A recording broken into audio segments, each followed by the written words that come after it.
नमस्कार दोस्तों, के एग्जाम फाइट में आपका स्वागत है। कैसे हैं आप सभी? उम्मीद करता हूँ आप सभी सही होंगे। चलिए दोस्तों, आज मैं यूथ कंपटीशन के बुक से कंडक्टर, सेमीकंडक्टर यानी चालक, अर्धचालक और इलेक्ट्रिक वायर यानी वैद्युतिक तार से कुछ महत्वपूर्ण प्रश्न लेकर आया हूँ, जो कि ये यूपीपीसीएल, टीजी2, UPRVNL, NPCIL, NFL, ISRO, DRDO आदि एग्जामों के लिए महत्वपूर्ण प्रश्न हैं। दोस्तों, यहाँ से अधिकतर प्रश्न पूछे ही जाते हैं। चलिए दोस्तों, इन प्रश्न को शुरू करते हैं। आज का हमारा पहला प्रश्न है, बिजली की तारों धात्विक पदार्थ अथवा उपकरणों के दुर्व्यवहार से निर्मित आग डैश की आग होती है। Right answer option number D, श्रेणी डी। बिजली की तारों धात्विक पदार्थ अथवा उपकरणों के दुर्व्यवहार से निर्मित आग डी श्रेणी की होती है। श्रेणी ए में लकड़ी, कपड़ा, जूट तथा श्रेणी बी में मिट्टी का तेल, डीजल, पेट्रोल और श्रेणी सी में जो है सिलेंडर आदि में भरी एलपीजी गैस से लगने वाली आग को बुझाया जाता है।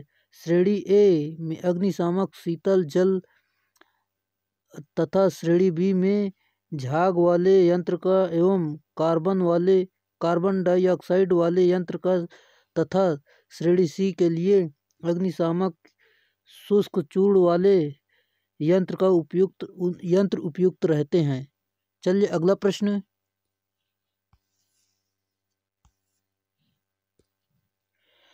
निम्न में से कौन सा कपास कवर लचीली केबल के लिए एक विद्युत रोधन प्रदान करता है? Right answer VIR। VIR cotton covered flexible cable हेतु रोधन का कार्य करता है। PVC एक अच्छा अचालक पदार्थ है जो वल्केनाइज्ड रबर की अपेक्षा अधिक टिकाऊ होता है। आजकल रबर के स्थान पर अधिकाधिक PVC का प्रयोग किया जाता है। अगला प्रश्न, संयोजक बैंड की तुलना में चालक बैंड की ऊर्जा डैश है। Right answer option number B, ज़्यादा होती है। संयोजक बैंड की तुलना में चालन बैंड की ऊर्जा ज़्यादा होती है। चालक में ऊर्जा गैप शून्य होता है एवं उसमें चालन हेतु इलेक्ट्रॉन सरलता से उपलब्ध होते हैं।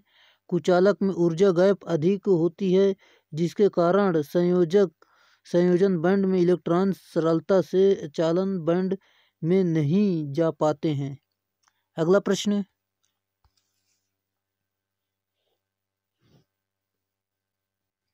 दोस्तों अगला प्रश्न है, निम्न में से कौन सी त्रिसंयोजी अशुद्धि को मिलाकर एक बाह्य अर्धचालक बनाया जाता है?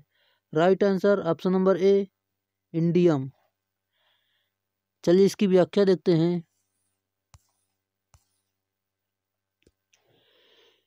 इंडियम त्रिसंयोजी अशुद्धि को मिलाकर एक बाह्य अर्धचालक बनाया जाता है, इसलिए इसे पी टाइप अर्धचालक कहा जाता है तथा आर्सेनिक, एंटीमनी, फास्फोरस आदि 5 संयोजी अशुद्धि को मिलाकर भी बाह्य अर्धचालक बनाया जाता है, इसलिए इसे एन टाइप अर्धचालक कहा जाता है। अगला प्रश्न, दोस्तों अगला प्रश्न है, निम्न में से किसमें लगी आग में जल का प्रयोग एक अग्निशामक के रूप में नहीं किया जाना चाहिए? Right answer option number D, oil यानी तेल में लगी आग में जल का प्रयोग एक अग्निशामक के रूप में नहीं किया जाना चाहिए। अगला प्रश्न है, अर्धचालकों में ऊर्जा गैप अंतर क्या है? Right answer option number B, लगभग 1 इलेक्ट्रॉन वोल्ट। अर्धचालक में ऊर्जा गैप लगभग 1 इलेक्ट्रॉन वोल्ट होता है तथा कुचालकों में ऊर्जा गैप 6 इलेक्ट्रॉन वोल्ट के आसपास होती है तथा चालकों में ऊर्जा गैप 0 होती है। अगला प्रश्न, बस बार में प्रयोग किए जाने वाली धातु है? Right answer option number B aluminium. Bus bar में प्रयोग की जाने वाली धातु एल्युमिनियम का बनाया जाता है। बस बार में एल्युमिनियम का खोखले तार का बनाया जाता है। एल्युमिनियम तन्य आघातवर्ध एवं कम विशिष्ट प्रतिरोध वाली धातु है। इसमें वातावरण के प्रभावों को सुरक्षित रखने के लिए प्रायः टिन लेपित कर दिया जाता है। अगला प्रश्न, निम्न में से सर्वोत्तम सुचालक पदार्थ है? Right answer graphite. ग्रेफाइट सर्वोत्तम सुचालक पदार्थ है। यह एक खनिज पदार्थ है जो पारदर्शक, अग्नि और नमी से अप्रभावित रहने वाला अचालक पदार्थ है। इसका उपयोग वैद्युतिक ऊष्मा उपकरणों हीटिंग एलिमेंट बनाने में किया जाता है। अगला प्रश्न, किसी केबल की धारा वहन क्षमता उसमें चालक डैश पर निर्भर करती है। Right answer option number C प्रच्छेदी क्षेत्रफल। किसी केबल की धारा वहन क्षमता उसके चालक के प्रच्छेदी क्षेत्रफल पर निर्भर करती है और इसके साथ साथ अन्य कारकों पर भी निर्भर करती है। धातु की किस्म, अचालक की किस्म, केबल की स्थापना तथा परिपथों में फेजों की संख्या आदि पर निर्भर करती है। दोस्तों, अगर वीडियो अच्छा लग रहा हो तो प्लीज़ इसे लाइक ज़रूर करें और अपने दोस्तों में शेयर ज़रूर करें। अगर आप चैनल पर नए हैं तो चैनल को सब्सक्राइब ज़रूर कर लें। अगला प्रश्न है, 7/20 केबल का अर्थ है? राइट आंसर ऑप्शन नंबर ए 20 SWG के तार, SWG के 7 तार। 7/20 केबल का अर्थ यह है कि 20 SWG का 7 तार है। 7/20 केबल में 7 चालक तार की संख्या प्रदर्शित करता है तथा 20 उस केबल का गेज प्रदर्शित करता है, अर्थात 7 तार 20 SWG होता है। अगला प्रश्न, निम्न में से कौन सा पदार्थ अचालक नहीं है? Dash. Right answer option number C carbon. Carbon अचालक नहीं है। जिन पदार्थों में मुक्त इलेक्ट्रॉन्स की संख्या नगण्य अथवा नहीं होती है वे अचालक पदार्थ कहलाते हैं। सामान्य परिस्थितियों, वोल्टेज, तापक्रम आदि में इनमें से विद्युत धारा प्रवाह नहीं होता है। ये पदार्थ अधात्विक होते हैं, अचालक पदार्थ होते हैं, जैसे कि अभ्रक है, कांच है, बेकेलाइट है, PVC आदि। मध्यम वोल्टेज ग्रेड केबल की अधिकतम डैश है? Right answer option number C 650 volt. मध्यम वोल्टेज ग्रेड केबल की अधिकतम 650 वोल्टेज होती है। ये केबल की VIR PVC वेदर प्रूफ प्रकार के होते हैं। अगला प्रश्न, सुचालकों में विद्युत चुम्बकीय तरंगों का वेग है? राइट आंसर ऑप्शन नंबर ए उच्च। सुचालकों में विद्युत चुम्बकीय तरंगों का वेग उच्च होता है। जैसे जो शुद्ध चालक हैं उनमें चांदी, सोना, एल्युमिनियम आदि में इलेक्ट्रोमैग्नेटिक तरंगों का वेग अधिक होता है। अगला प्रश्न है, निम्नलिखित में से कौन सा विद्युत का कुचालक होता है? Right answer option number B कोयला। कोयला विद्युत का कुचालक होता है। जल, अम्ल एवं मानव शरीर से ये सभी विद्युत के अच्छे चालक का कार्य करते हैं। मानव शरीर का प्रतिरोध 1000 ओम तक होता है। अगला प्रश्न है, अति उच्च आवृत्ति पर पृथ्वी डैश के रूप में कार्य करती है? इसका सही आंसर है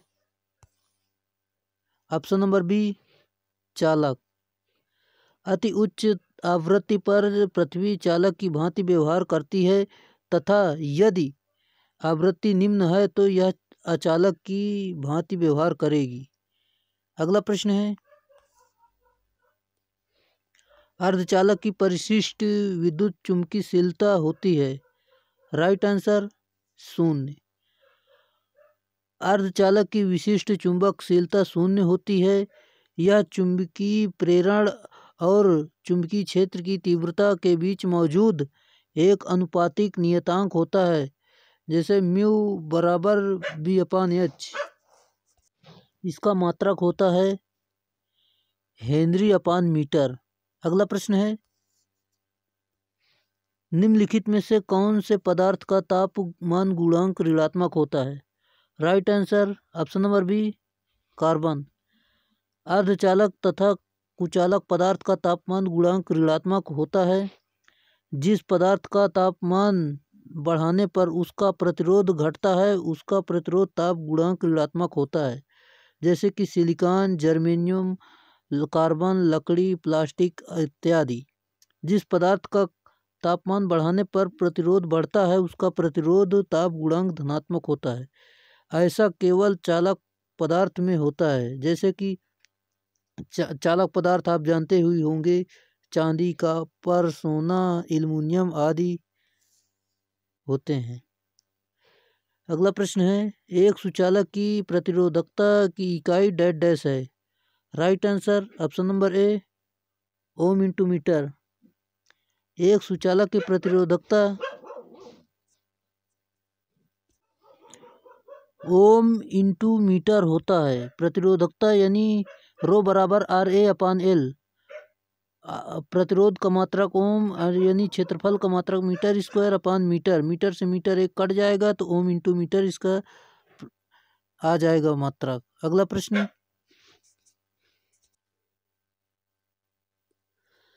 निम्नलिखित में से किस कुचालक पदार्थ का परावैद्युत सामर्थ्य उच्च होता है। Right answer mica. किसी पदार्थ का वह गुण जो परावैद्युत भंजकता का विरोध करता है परावैद्युत सामर्थ्य कहलाता है। जैसे वायु का परावैद्युत सामर्थ्य 3000 वोल्ट/mm, रबर का परावैद्युत सामर्थ्य 16000 वोल्ट/mm। इस वार्निश, कैम्ब्रिज माइका का परावैद्युत सामर्थ्य रबर से दोगुनी होती है। इसमें माइका परावैद्युत सामर्थ्य सबसे उच्च होती है। चलिए दोस्तों, अगला प्रश्न,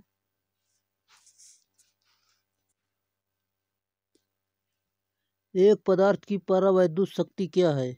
राइट आंसर है ऑप्शन नंबर ए, अधिकतम किलो वोल्ट प्रति मिलीमीटर, जिसका मीडियम बिना खराब हुए सामना कर सकता है। अगला इसकी व्याख्या, किसी पदार्थ का वह गुण जो परावैद्युत भंजकता का विरोध करता है परावैद्युत सामर्थ्य कहलाता है। जैसे दूसरे शब्दों में, वह उच्चतम किलो वोल्ट प्रति mm का बल जिसमें एक माध्यम बिना भंग हुए सह सकता है। अगला प्रश्न, कौन सा कुचालक पदार्थ खराब होने से पहले सबसे कम वोल्टेज को झेलेगा। Right answer option number C, कागज। सबसे कम वोल्टेज कागज को झेलेगा। कुचालक पदार्थ और तापमान दिया हुआ है। जैसे वायु का 90 डिग्री सेल्सियस कागज होता है, कांच का बी क्लास का जो है 130 डिग्री सेल्सियस, माइका फाइबर है H जो 180 डिग्री सेल्सियस है। अगला प्रश्न है, निम्नलिखित में से कौन सा पदार्थ सबसे अच्छा सुचालक नहीं है। राइट आंसर ऑप्शन नंबर ए, पोर्सिलीन। किसी पदार्थ की सुचालकता उसमें उपस्थित मुक्त इलेक्ट्रॉनों की संख्या पर निर्भर करती है अथवा बाहरी कोश में उपस्थित इलेक्ट्रॉनों की संख्या पर निर्भर करती है। जिन पदार्थों की बाहरी कोश में 1, 2, 3 इलेक्ट्रॉन होते हैं चालक पदार्थ कहलाते हैं, जैसे कि चांदी, सोना, कॉपर, एल्युमिनियम आदि। जिन पदार्थ के बाहरी कोश में 4 इलेक्ट्रॉन होते हैं अर्धचालक पदार्थ कहलाते हैं, जैसे कि सिलिकॉन, जर्मेनियम। जिन पदार्थों में बाहरी कोश में 5, 6, 7 इलेक्ट्रॉन होते हैं वे कुचालक पदार्थ कहलाते हैं, जैसे कि लकड़ी, रबर, प्लास्टिक, पोर्सिलीन आदि। अगला प्रश्न, निम्नलिखित में से कौन सा पदार्थ विद्युत का अच्छा चालक है? Right answer option number D, तांबा। जिन पदार्थ में विद्युत धारा का प्रवाह आसानी से हो जाता है उसे अच्छा चालक कहते हैं। या ऐसे पदार्थ जिनके नाभिक में मुक्त इलेक्ट्रॉनों की संख्या सर्वाधिक होती है विद्युत का चालक कहलाते हैं। जैसे चांदी में सबसे ज़्यादा चालकता होती है, फिर तांबे में, फिर सोने में, फिर एल्युमिनियम में। अगला प्रश्न,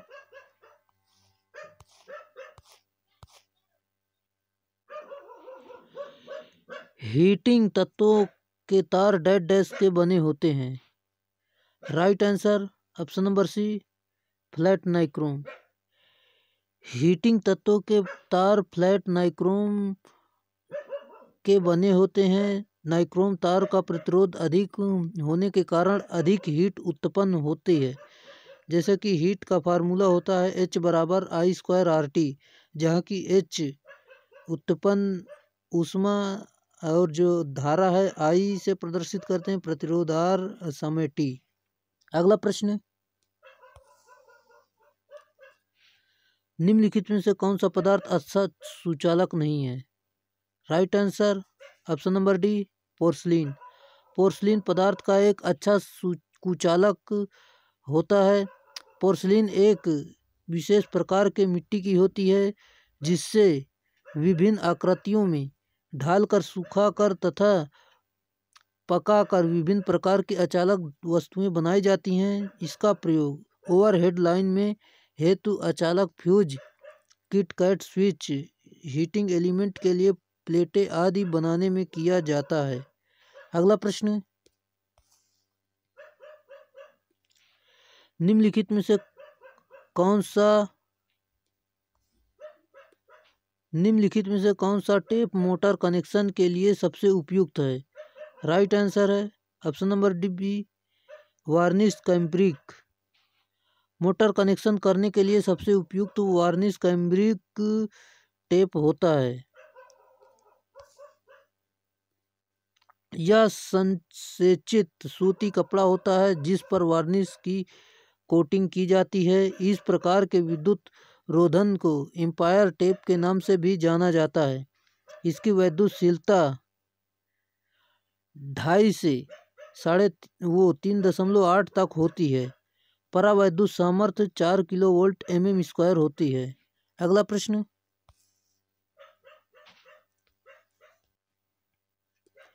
एक विद्युत रोधी केबल में क्षरण धारा है। Right answer option number B, क्रोड के साथ साथ अंशतः प्रवाहित होती है और उपयोगी धारा क्रोड के आच्छाद तक त्रिज्यतः प्रवाहित होती है। इसकी व्याख्या देखते हैं। एक विद्युत रोधी केबल में क्षरण धारा क्रोड के साथ साथ अंशतः प्रवाहित होती है और उपयोगी धारा क्रोड आच्छाद तक त्रिज्यतः प्रवाहित होती है। अगला प्रश्न है, उचित वोल्टता अनुप्रयोग के लिए निम्न प्रकार का विद्युत रोधी उपयोग किया जाता है। राइट आंसर है ऑप्शन नंबर ए, निलंबन प्रकार का। उच्च वोल्टता अनुप्रयोग हेतु निलंबन प्रकार का विद्युत रोधी उपयोग किया जाता है। पिन टाइप यानी 33 किलो वोल्ट तक का प्रयोग होता है। स्ट्रेन टाइप का इंसुलेटर लाइन के अंतिम सिरे एवं मोड़ पर प्रयोग होता है। अगला प्रश्न, कौन से वर्ग का विद्युत रोधन पदार्थ अधिक तापमान सह सकता है? राइट आंसर है ऑप्शन नंबर सी, वर्ग सी। दोस्तों आप इसको देख लेना, मैं इसे कई बार बता चुका हूँ। वर्ग सी का जो है अधिक तापमान सह सकता है। अगला प्रश्न, निम्नलिखित में से कौन विद्युत रोधी नहीं है? राइट आंसर ऑप्शन नंबर ए, शीशा। शीशा विद्युत रोधी नहीं है। यह एक विद्युत का सुचालक मिश्र धातु है। ये सभी पदार्थ विद्युत रोधी हैं। चारकोल, एबोनाइट, अभ्रक आदि विद्युत रोधी पदार्थ कहलाते हैं। अगला प्रश्न, 3 कोर केबल में अंडाकार चालक प्रयुक्त होते हैं जिसके कारण नीचे दिए गए गलत कथन को खोजिए। राइट आंसर है ऑप्शन नंबर डी, केबल का मूल्य कम होता है, यानी ये गलत है। केबल ये वाला सही है, मतलब केबल का समग्र व्यास रेटेड वोल्टेज के लिए कम होता है। और दूसरा है, केबल का समग्र व्यास बढ़ता है जो वोल्टेज पतन और शक्ति ह्रास को कम कर देता है। तीसरा जो है, केबल का भार कम होता है। और जो चौथा है वो गलत दिया हुआ है, यही आपका आंसर हो जाएगा। 3 कोर केबल में अंडाकार चालक प्रयुक्त होते हैं जिससे केबल का मूल्य कम होता है। अगला प्रश्न है, प्रिंटेड सर्किट बोर्ड यानी पीसीबी कैसे बनाए जाते हैं?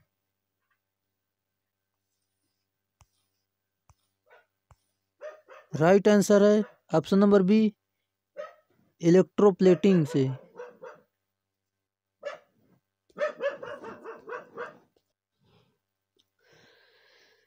प्रिंटेड सर्किट बोर्ड इलेक्ट्रोप्लेटिंग से बनाए जाते हैं। पीसीबी इलेक्ट्रॉनिक अवयवों को आधार प्रदान करता है। अगला प्रश्न है, विद्युत रोधी निम्नलिखित में से किस पदार्थ के बने होते हैं? Right answer, porcelain. पोर्सलिन पदार्थ का बना होता है। इंसुलेटर जो है पोर्सलिन पदार्थ का बना होता है। यह विद्युत रोधक लाइन, ओवरहेड लाइन हेतु fuse, kit kat, switch, heating तत्व के लिए प्लेट आदि बनाने के लिए किया जाता है। अगला प्रश्न है, यदि कई पतले केबल्स को एक साथ स्थापित करना हो तो उपयुक्त विधि है? राइट आंसर है ऑप्शन नंबर डी, उपरोक्त किसी भी विधि से स्थापित करना। यदि पतले केबल को एक साथ स्थापित करना है तो उपयुक्त विधि है, केबल्स को रेसवे में स्थापित करना, केबल्स को स्लीव में स्थापित करना, केबल्स को पीवीसी टैप में लपेटना आदि। अगला प्रश्न है, पूर्ण लचीले केबल को मजबूत बनाने के लिए उसको ढका जाता है। राइट आंसर, आयरन की पट्टी से और केबल कवच से। ये उपयुक्त दोनों सही उत्तर हैं। पूर्ण लचीले केबल को मजबूत बनाने हेतु उसमें आयरन की पट्टी तथा कवच से ढका जाता है। उससे सबसे ऊपर सर्विंग, एमरिंग, बेंडिंग, शीत्र, इंसुलेटिंग, कंडक्टर क्रम आदि होते हैं। अगला प्रश्न, बैटन पर टीआरएस केबल डेड डैश के लिए उपयुक्त है। राइट आंसर सी, कम वोल्टता। बैटन पर टीआरएस केबल पर कम वोल्टता के लिए प्रयुक्त किया जाता है। दोस्तों, अगर चैनल पर नए हैं तो चैनल को सब्सक्राइब जरूर कर लें, साथ में अपने दोस्तों पर शेयर जरूर कर दें।